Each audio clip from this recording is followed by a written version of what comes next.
Hello everyone, my name is Mario Benediktus and today I would like to talk about my morphology project. So in this project, I choose Japanese language to be analyzed. And then the reason why I choose Japanese language is because I think it was the common language that most of Indonesian people used.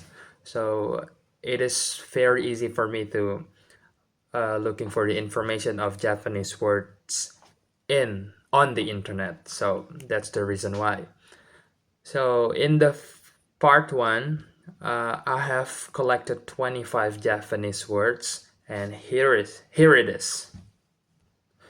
Some examples are bocha, which means child, and then oma, which means house, mangan, which means to eat, tulis means write, and kabuka means open it. Okay, next part is break down at least 10 words into morphemes. So in here, I've got 10 words that I choose to be breakdown. The first one is nyapu. Nyapu is derivational. It's verb from noun broom. So let's break it down.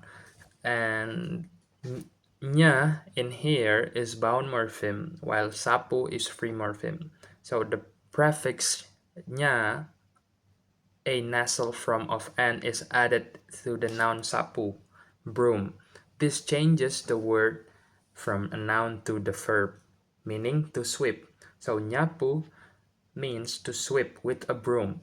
Because the word class changes from noun to verb, this is the refactional. And then the second one is katulis. Katulis in here is inflectional, passive form written. So let's break it down. Ka is bound morpheme, tulis is free morpheme. So the prefix ka marks the passive voice. So it doesn't change the word class. So it doesn't change the word class, but it changed the grammatical function from active write tulis to passive, which is written. So katulis means is written or was written. That's why it's inflectional. And then number 3 is makarya. Ma in here is bound, while karya is free morpheme. So the prefix ma changes the noun karya or work into a verb, meaning to work or to do work.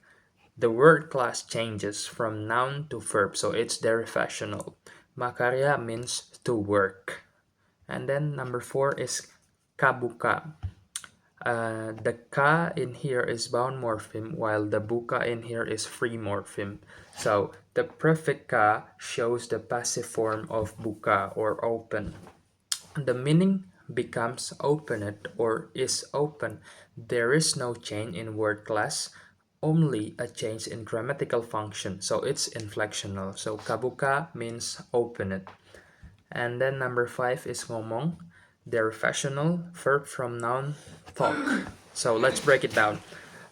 Ang in here is bound morpheme, while omong in here is free morpheme. So the prefix ang turns to the noun omong into a verb meaning to talk or to speak. So it changes the word class from noun to verb. So it's their fashional. So ngomong means to talk. And then number 6 is dolanan. It's their fashional noun from verb play. So dolan is free morpheme, while an is a bound morpheme. So the suffix an changes the verb dolan into a noun meaning toy or plaything. So the word class changes from verb to the noun. So it's their fashional. So dolonan means toy. Number 7 is panganan. Pangan in here is free morpheme, while an is bound morpheme. So the suffix an turns the verb pangan, eat, into a noun meaning food. This process changes the word class from verb to noun, so it's their fashional. Panganan means food. And then number 8, nulis. They're fashional, and then an in here is bound morpheme, while tulis in here is free morpheme. So the prefix an attached to the root tulis, which means write, forming the verb nulis, meaning to write, even though tulis is already a verb, and gives it a more active or continuous sense. Common in Japanese. This is common in Japanese speech. So since the meaning and form change, it is derivational. And then number 9 is kabuka. Kebuka, inflectional. So ke in here is bound morpheme, while buka in here is free morpheme. So the prefix ke shows that the action happened accidentally or unintentionally. For example, pintu kebuka means the door got open accidentally. So the word class stays the same, but the grammatical meaning changed, so it's inflectional. And then the last one is pakaryan. This is derivational. So let's break it down. So in here, pa means bound, while karya means free, and an is bound morpheme. So the prefix pa and the suffix an together form a noun from the root karya, work. It creates a new word meaning, which is occupation or workplace. The word class changes from noun karya to abstract noun pakaryan. So it's derivational. So pakaryan means job or work. That's all for this section. Let's go to the next one. Okay, this part is the 10 examples of inflection and 10 examples of derivation. The first one is 10 examples of inflection. First is katulis, which means written. Number 2 is kabuka, which means open it. Number 3 is kebuka, which means open it accidentally. Number 4 is ditulis, which means was written. Number 5 is didadiake, which means was made. Number 6 is katutup, which means closed. And number 7 is katampa, which means accepted. Number 8 is kajirat, means caught. Number 9 is kabachut, means overdone. Number 10 is kasawang, means seen. So all these are inflectional because they change the form or grammar, but not the word class. And then the second one is 10 examples of derivation. So the first one I have nyapu, means to sweep. Number 2 is makarya, means to work. Number 3 is ngomong, means to talk. Number 4 is ngombe, means to drink. Number 5 is nulis, means to write. Number 6 is nyanyi, means to sing. Number 7 is dolanan, means toy. Number 8 is panganan, means food. Number 9 is pakaryan. Pakaryan means job or work. Number 10 is nggarap, means to do or work on. So all of these are derivational because they create new words and often change the word class. Like for example, from noun to verb or verb to noun. That's all for the 10 example of inflection and derivation. Okay, right now is the section of morphological process. The first one I've got the affixation. So as you know, affixation is the process of adding an affix like the prefix suffix to a root or base word. So the example is nyapu, which in here there is an n plus sapu. So the prefix is n turns the noun broom into the verbs to sweep. So the function is to make new words or change word class. And then number 2 is reduplication. So reduplication is the process of repeating a word or part of a word to create a new meaning. For the example like bocah-bocah, so there is bocah and there is bocah plus bocah means children. So the function is to express plurality or repeated action. And then number 3 is compounding. So compounding is the process of combining 2 or more free morphemes to form a new word with a single meaning. So for the example, tukang masak, tukang plus masak, tukang worker plus masak, cook means a cook. So the function is to create new words that represent combined meanings. Number 4 is borrowing. Borrowing happens when a language takes words from another language and uses them as a part of its own vocabulary. This process usually happens because of trade, religion, culture, or colonialization. For the example, sekolah is from Portuguese, which means escola, which means school. So the function is to expand vocabulary by adapting foreign words. And then the last one is conversion.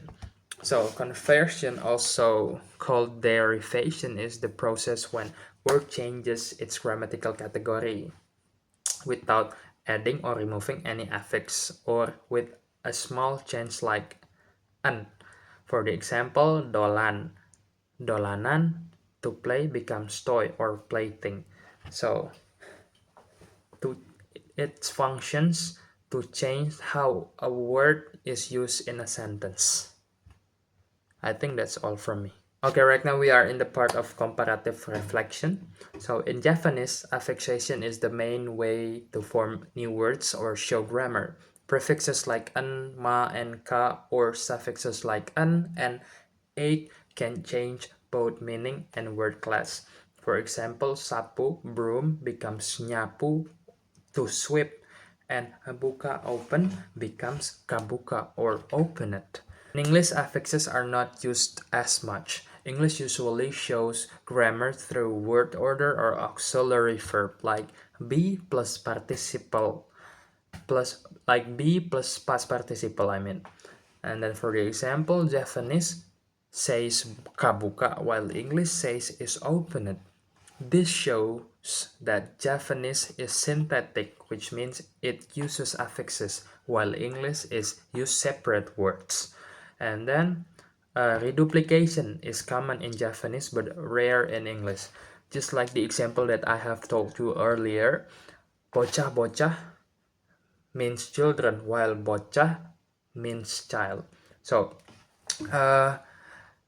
English, it just adds an s at the end of the word to show the plurality, but in Japanese that's not going the same way. So yeah, and then the next one is compounding, happen in both.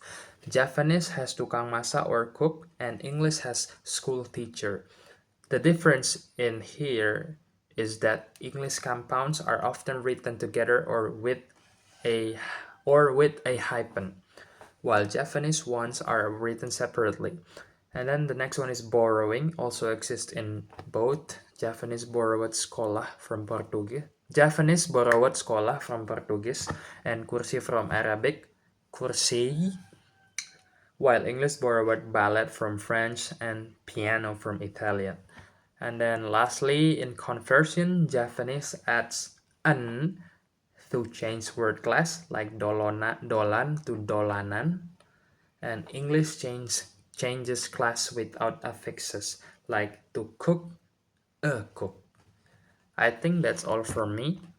And then the most part that I think I mean the biggest challenge during this project was, I think, distinguish between derivational and inflectional affixes.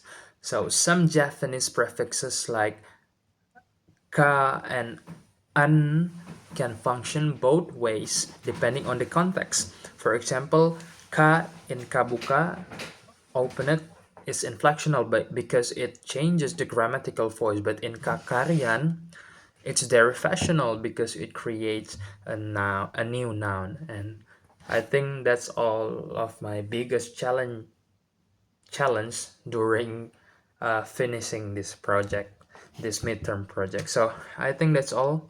Thank you very much for watching. I hope you like it. Goodbye.